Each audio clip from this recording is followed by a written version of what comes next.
I'm Heather Ferguson, and you have found a Sonar Moment. The Sonar Moment, a monthly interview with CEOs from the Pacific Northwest.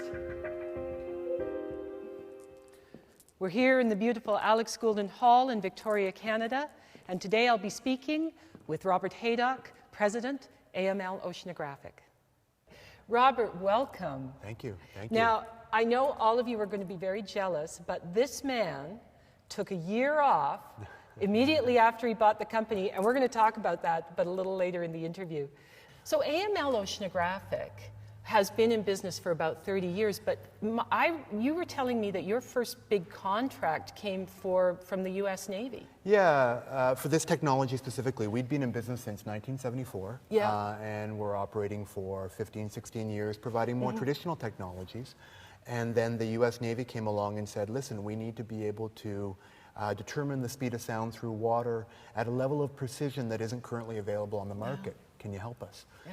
And so we walked away and worked on taking the existing technologies to a new level by designing this kind of sensor here, this time of flight sound velocity sensor, which didn't exist in those days. And these are sensors too, right? Those are as well. That's a temperature sensor. That's a temperature one. And what's this one? And that's pressure. So that would measure depth. That's a pressure sensor. Yeah. So what's unusual about us is the fact that all of these sensors are exchangeable from the instrumentation that they're put on. Yeah. So you can do that in the field. Yeah, exactly, exactly, and that makes instrument usage much simpler, much easier.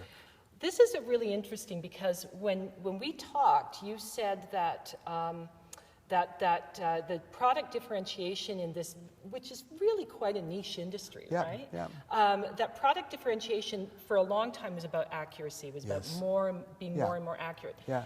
And then you got as accurate as you could possibly get. Yeah. How did you differentiate? Well, one of the interesting things that I've learned over my career in business is that a complaint is actually a request. I think when we hear complaints, we need to kind of go, somebody's asking for something here. And in the 2002, 2003, 2004, we were getting a lot of complaints from our customers around the difficulty of taking these sensors out into the field and having to return them to the factory for annual servicing, for annual calibration. You better just back up a bit and just let people know how that actually worked. These sensors were big things that were... Yeah, so until the advent of these kinds of exchangeable sensors, an instrument would be something of that size. And so to ship something of that size back and forth from here to Singapore was a very costly affair. A lot of downtime for the instrument, a lot of transportation logistics costs, a lot of customer complaints, i.e. requests for, couldn't this process be easier? Does it have to be this costly? Does it have to take this long? And we thought, well, maybe if we disconnected the sensor from the instrument so that people could simply ship a small little piece in a FedEx package, perhaps that would ease the maintenance and recalibration pain, and it did. And then you were able to say, well, if you can switch things out, then maybe you can actually do something in the field that works for them, right? So the original intent was to ease that recalibration pain, address the complaint with the request, if you will, for easier recalibration. We launched that, and then we realized, hold on, now we have a completely modular instrument. So whereas in the past people might have to buy 2 different instruments for 2 different applications, with this solution they were able to buy one instrument and simply reconfigure the instrument for whatever they were doing on the day. You talked to me a lot about game changers. Tell me what it is you're looking for. What do you define as a game changer? Great question. Well, let me take that back to the context of AML. We're a small Canadian company. We're 25 people. We compete against some pretty large, well-established international organizations in the UK, in the United States. We realize that if we want to grow in an accelerated manner, we can't do so simply by doing what our competitors do, but a little bit better. We fundamentally have to change the rules of the game. So a game changer for us are things like exchangeable sensors when nobody else can do that. The ability to run embedded applications on our logger boards when nobody else can do that. Looking for new avenues into dramatically changing the user experience, the customer experience for the better. you're saying to me that this is a game changer for the industry. So tell me about the process that led to that. Yeah, so it's that terrific marriage of marketing and technical know-how.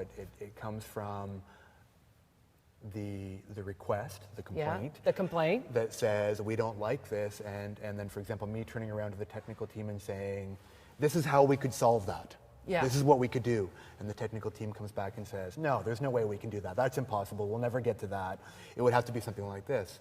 And me saying, no, this is we have to find an avenue to get to this, or a proxy for that same thing. Something similar, maybe not exactly there, but something moving in the avenue towards that desired outcome.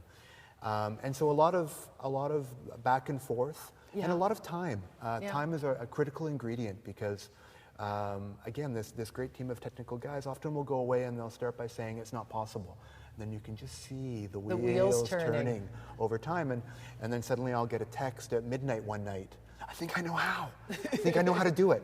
And then it'll begin to roll out from there. Yeah. And invariably we don't get as far as we want in that initial cut, but we get the wheels turning and moving, and pretty soon you build up some momentum. Yeah. And before you know it, version 2 or version 3, you're where you wanted to be. But there's a lot of back and forth, isn't Oh, there? yeah. A lot of really honest conversations going on. Yeah, and that's key, right? The honesty and the ability to help each other by saying, I can see what you can't see. Somebody once painted an analogy for me that said, as we sit at the table, you have 2 blind spots that I can see, and I have 2 blind spots that you can see. And the only way to see the full table, the market, the technology, whatever we want to call the table, is to have multiple sets of eyes looking at the table. Yeah. And so the ability to communicate and challenge each other and say, well, why? How come? Why can't we? Why shouldn't we? What would have, rather than getting defensive and shutting down. So you started, I think I'd mentioned, you started with the company in 2002. Yeah. In 2008, was it? Yes. The owner of the company passed away. He did, yeah. And you bought the company. I did, yeah. And then you went away for a year. I think the recognition that you only get to roll the dice once. I mean, career is an important part of my life, and it's an important part of my wife's life. And but we have other components to our life, and we didn't want to get to a place where our kids were 20 and no longer immediately part of our world, and more difficult to spend time with them because of their own interests and their own activities. We saw an opportunity when our kids were 10 and 8, which is the ages that they were when we traveled for a year, where selfishly they got to be hours and hours alone for an entire year. Yeah. And what a fantastic family experience it was. I mean, just a terrific amount of bonding. Yeah. Because you are together 24/7 for 365 days. Yeah. And it creates its challenges, but man, does it create its rewards. And you were able to stay in touch with the company, weren't you? Yeah. We had. I had known for some time that I was going to be doing this, whether the company was my own or not. Yeah. We had 4 years of preparation in terms of putting in place the right systems and procedures. I was able to dial in every day and look at key numbers and key metrics, things like that. All of which made it easier, but again, it still it's dependent upon that team, the team that was there to kind of make things continue to flow. So tell me, benefit personally is? A unforgettable experience with my family, and a level of bonding with my children and my wife that is irreplaceable, I think. And benefit for the company? I think that's where clarity is important, right? I think it's important walking into an experience like that to know what it is you're trying to achieve. And I walked in knowing that it probably wasn't the best thing for the company, right? The best thing for the company was for me to stay and to be focused on the company. But I still had to do it, right? And I think that's fine as long as you walk in knowing there is going to be a cost to this, right? Everything has its cost, and we're going to see a cost in terms of decelerated growth or employee turnover or frustration or lack of implementation of the strategy, whatever it might be. Is that cost in balance with the benefit, and for me it most definitely was. Benefit for the company, I don't know, I could try to say things like the independence of the employees and their ability to operate without me. I think lots of growth there. The push for the development of procedures and processes, given the fact that I wasn't there to make decisions all the time. All those were good things, but at the end of the day, I think probably a year away slowed us down a bit. They heard it here first. If one of your employees came to you and said, I need to take a year off with my family, what would you say? Oh, I'd have to say yes. I mean, for two reasons. One is clearly what's good for the goose has to be good for the gander. And I don't think you can operate a business without having that kind of a philosophy in place. I mean, unfairness or lack of balance destroys things in the end, sooner or later. So that would be one reason. Okay. The other more important reason would be what a great opportunity for growth and for that person, and knowing that that's going to come back and trickle back into my organization one way or another. Robert, I can't thank you enough for coming. That's such a refreshing and interesting perspective. Thank you again. My pleasure. Thank you.